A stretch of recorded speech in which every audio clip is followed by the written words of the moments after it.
আসসালামু আলাইকুম। প্রাথমিক শিক্ষা অধিদপ্তর তাদের প্রাথমিক শিক্ষক, সহকারী শিক্ষকের যে নিয়োগ, সেই নিয়োগ পরীক্ষার ফলাফল প্রকাশ করেছে।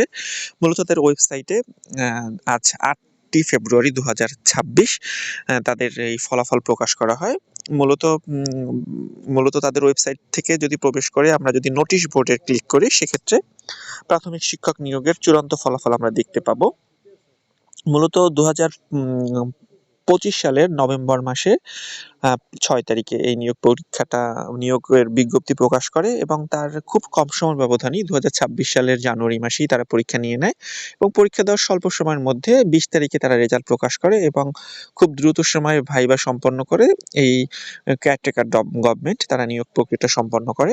মূলত নিয়োগ প্রক্রিয়ায় তারা যে একটা তালিকা প্রকাশ করেছে এবং জেলা ওয়াইজ তাদের এই তালিকা দেওয়া রয়েছে এবং এটি মূলত বাংলা বর্ণমালায় ক, খ, গ, ঘ সেই অনুযায়ী তালিকাটা দেওয়া হয়েছে। প্রথমে কক্সবাজার জেলা, যেখানে ঠিকানা হয়েছে ১৪০ জন। এরপরে রয়েছে কিশোরগঞ্জ, অর্থাৎ নাম ওয়াইজ ক, খ, গ, ঘ এভাবেই এই তালিকাটা দেওয়া হয়েছে।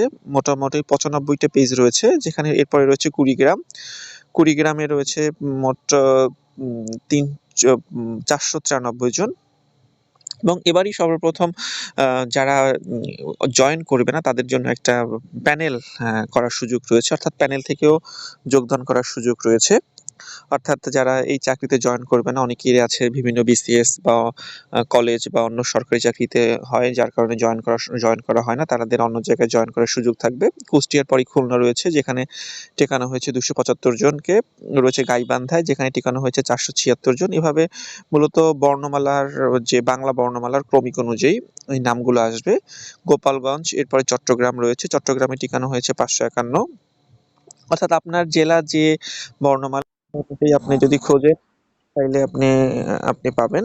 বরিশাল থেকে মূলত টিকানো হয়েছে, এরপরে ঝালকাঠির পরে ঝিনাইদহর পরে টাঙ্গাইল, ঠাকুরগাঁও, এরপরে রয়েছে ঠাকুরগাঁওর পরে রয়েছে ঢাকায় মূলত ২৫৮, ঢাকার পরে দিনাজপুরের পরে রয়েছে নওগাঁর পরে নড়াইলের নরসিংদী, দিয়ে চলতেছে নারায়ণগঞ্জ, নীলফামারী, নেত্রকোনা, এরপরে পঞ্চগড়, এভাবে মূলত পটুয়াখালী আসবে। এরপরে যদি আসে পাবনা, অর্থাৎ প দিয়ে যে বর্ণমালার পিরোজপুরে টিকানো হয়েছে ২৫২ জন। ফরিদপুর অনেক বড় জেলা, সে তুলনায় তেমন না, ১৭৩ জনকে সুপারিশ করা হয়েছে। ফেনী রয়েছে, বগুড়া ৩০৭ জন, বরগুনা। এভাবে আমরা যদি টোটালটা দেখি তাহলে সেক্ষেত্রে আপনার রোলটাও পেয়ে যাবেন আপনি। যারা মূলত কাঙ্ক্ষিত ফলাফল অর্জন করতে পেরেছেন সবাইকেই ধন্যবাদ। আপনাদের এখন পরবর্তী যে কাজগুলো রয়েছে সেগুলো দ্রুত সম্পন্ন করে নিকটস্থ উপজেলার সব কাগজপত্র যোগদান করে সেখান থেকে অ্যাপয়েন্টমেন্ট লেটার আপনাকে সংগ্রহ করতে হবে উপজেলা মাধ্যমিক শিক্ষা অফিস থেকে।